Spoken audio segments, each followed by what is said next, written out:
term, and just would like to talk a little bit about traditional Chinese medicine's education. My name is Jidong Wu, as my colleague Dan Tan has just mentioned me. I am a qualified acupuncturist and Chinese medicine practitioner in China. But 27 years ago, I immigrated to England. Ja, dat had ik verwacht, maar hij heeft zijn camera ook niet aan. Sorry? Oh, you can't see me. Okay.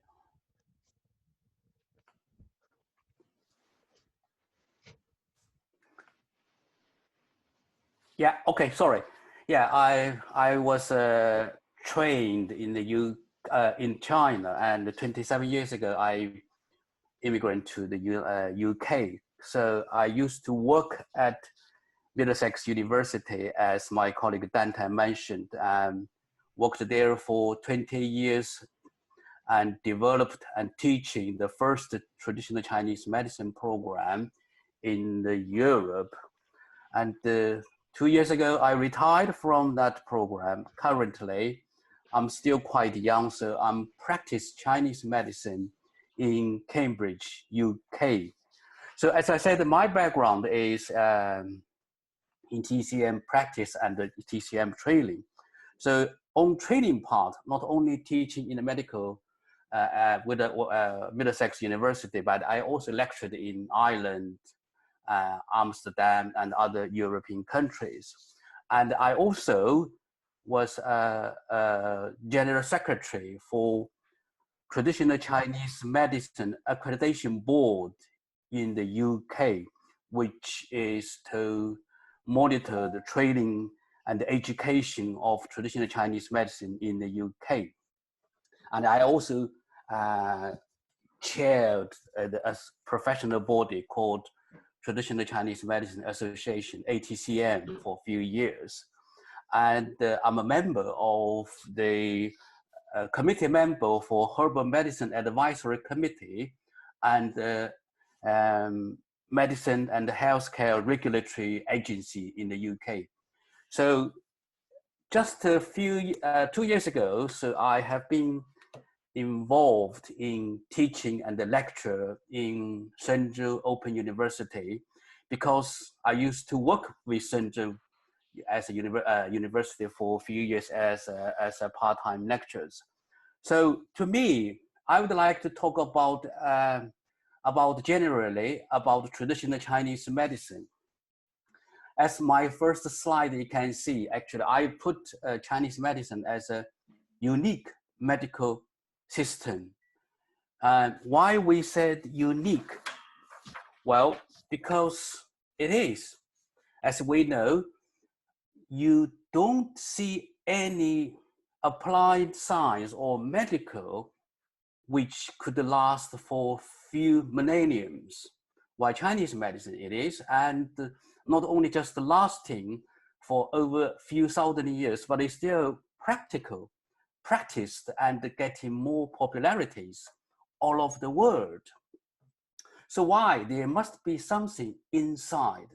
So let's see, actually, you can see, if you look at the traditional Chinese medicine, which we said it's a distinctive series in understanding human physiology, pathology, and pharmacology. So that is talking about TCM have their own understanding, or in other words, languages or terminology to describe, to understand our human body's function, which is like a physiology. For example, and we possibly, most of us have already heard about the yin and the yang, 5 elements, channels. So these are, in fact, it's a TCM languages. Yeah, so Chinese medical systems or Chinese medicine just apply this language to understand, to analyze our physical bodies. Yeah.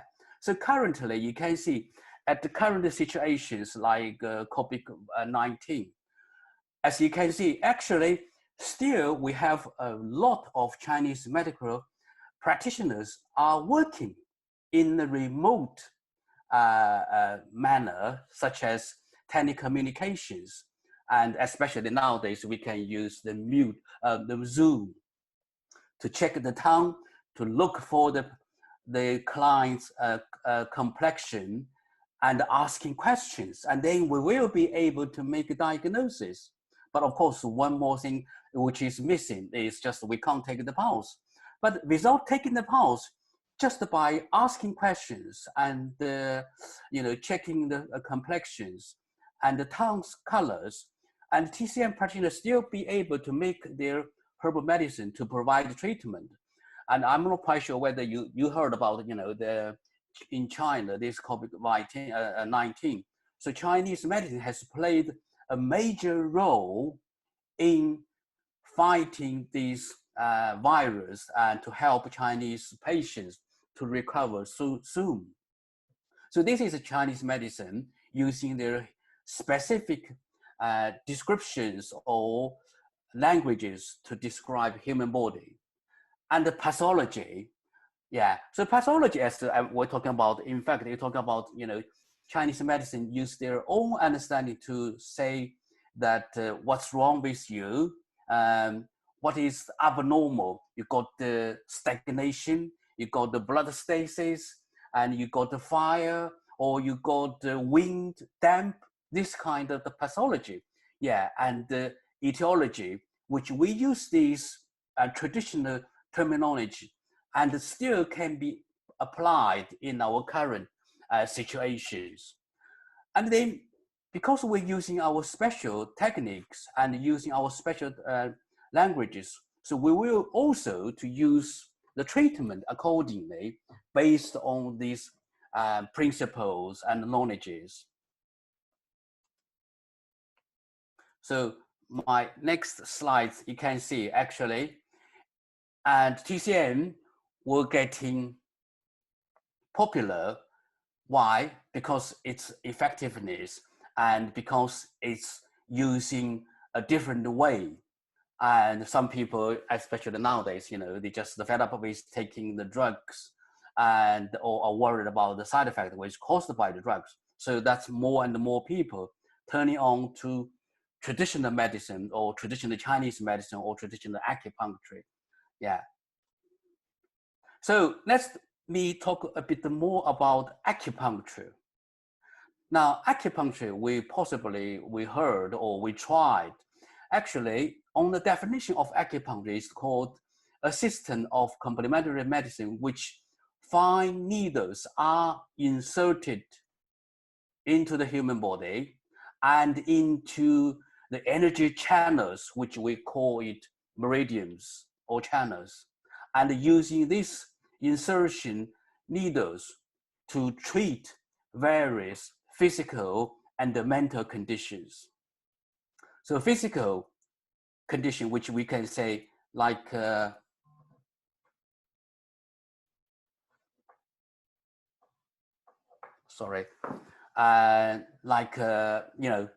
headache or migraine or muscular pains, yeah, and the mental conditions like depression, anxieties.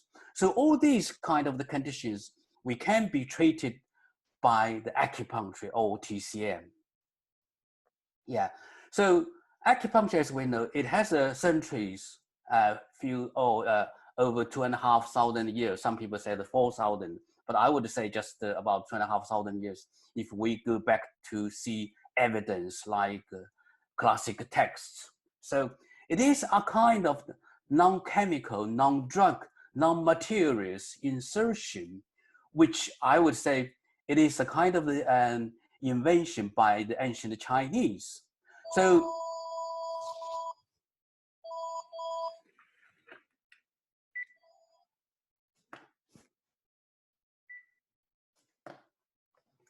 I'm sorry. Oh gosh. And you can see actually it is the invention by the Chinese, which I would like to say human body, we have a big, large organ, which is really called the skin, the body surface. Yeah. So acupuncture actually, it is just a kind of micro or mini operation or action on our human body's surface. So you're just using something solid to stimulate this area, which can act as a restore the energy or to treat a different illness or disease. Yeah. So Chinese, they created these skills and then they enriched its knowledge. So therefore, we have this kind of classic traditional acupuncture channels, which is the unique systems, and acupuncture points, which we needling area. So why we needling, we stimulate human body surface, and which can have a therapeutic effect, which I think many people got experience after acupuncture. The headache disappeared, the frozen shoulder disappeared, your stiff neck improved. So it must be something there. So therefore, ancient belief or ancient understanding is the channels. Yeah, but this is ancient. When we talk about the traditional acupuncture, traditional Chinese medicine, it's not only tradition, old, ancient, but we also have a lot of scientists or people who are interested, researchers, trying to understand, trying to put these ancient skills and knowledges and to be able to understand by current scientific understandings.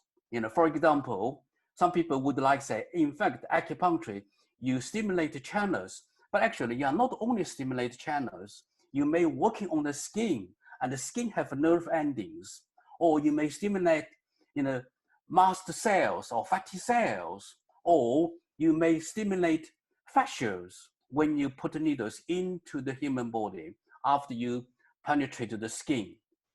And you can treat the fascias. While fascia, as I will talk about a little bit more if I have time. Do I still have time? Yeah, okay.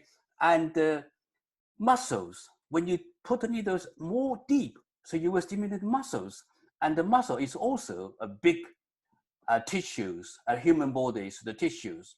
So full of blood and full of the liquid, and also have a close link with and nerves. So there you can see the acupuncture, when you stimulate acupuncture, you are stimulating human body, which you should be able to enable to stimulate human body's physiology and so as to restore these abnormal pathological changes. Yeah. So modern acupuncture also is on its way. Just talking about the stimulation on the muscles, I think possibly people will understand, we have quite a lot of the practitioners which trained in acupuncture, but also other modalities. For example, physiotherapists, they use the acupuncture needle to help them to do their physiotherapy, physical treatment. I think possibly you heard about a dry needling. So dry needling is just working for stimulation on the muscles. Yeah, on the muscles. So they can much better effect if they combine with acupuncture and their manipulations. Yeah, and fascia, which is also quite common recently by stimulation. Yes. Yeah, the stimulation by fascias like subcutaneous tissue stimulations, which also could perform a very good result for some physical and complaints. Now, so channel points, it is controversial, and most of the scientists, or some of the scientists have said, no, that doesn't believe. But actually, by stimulating these acupuncture points, the channels, which will act in a different way. So although we can't understand currently what is the channels, what is the points, you prove it, which we have a problem to prove. But in fact, if you and the more research get into this field, we can see, in fact, both channels and acupuncture points, which is act as a network to provide energies to all of the human bodies. So this network in our body, so as we know, our human body is a most complicated, delicate system, and still we have a very little understand to our human body.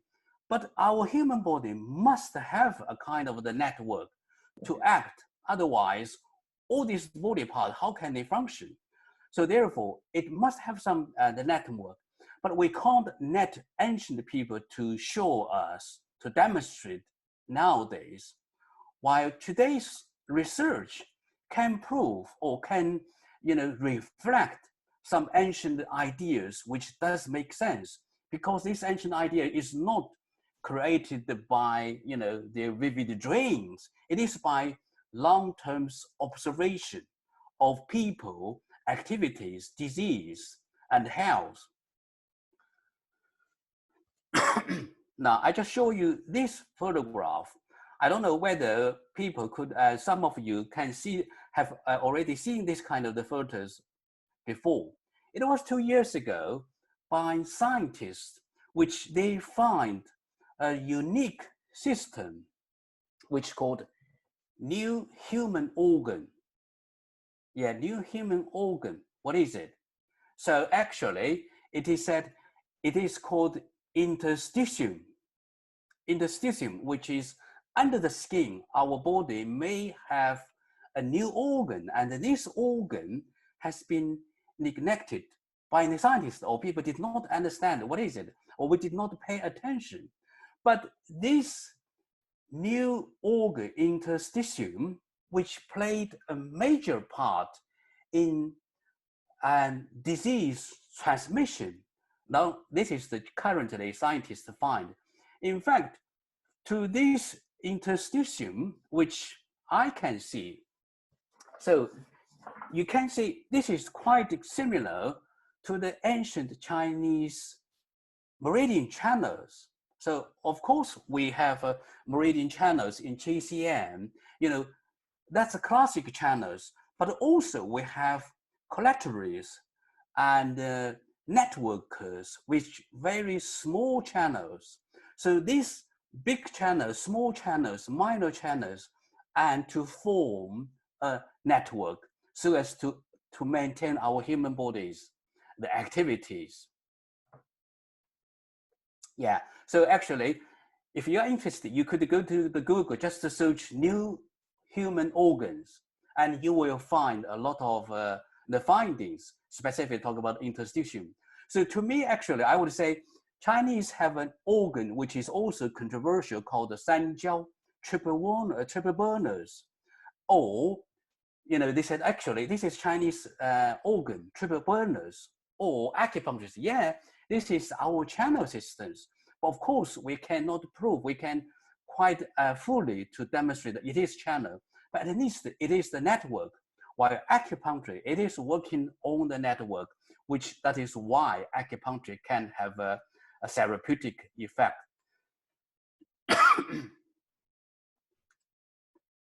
Yeah, so just trying to finish my talk. So actually, I would say the Chinese acupuncture invented by the ancient Chinese people, it is ancient and wisdom inside it.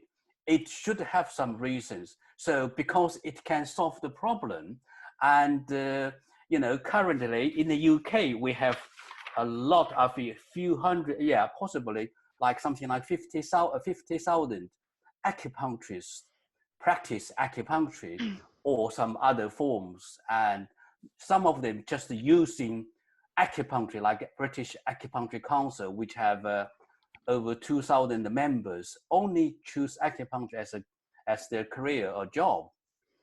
And we also have ATCM, which have something like 700 people. Apart from that, we also have physio and Western medical acupuncture, physiotherapist acupuncture. So they are trying to use, for example, the physio, they're using acupuncture to to help to improve their clinical treatment on the physiotherapist. So I would say, if we can get into the acupuncture training by a proper qualified acupuncturist or lecturers, and you could do a different from other people who just learned for a few months or few weeks. So to finish my work, so although traditional Chinese medicine is a tradition, but some tradition never die. This is my words. I just like it. That's my talk. I hope I just didn't waste your time. Thank you.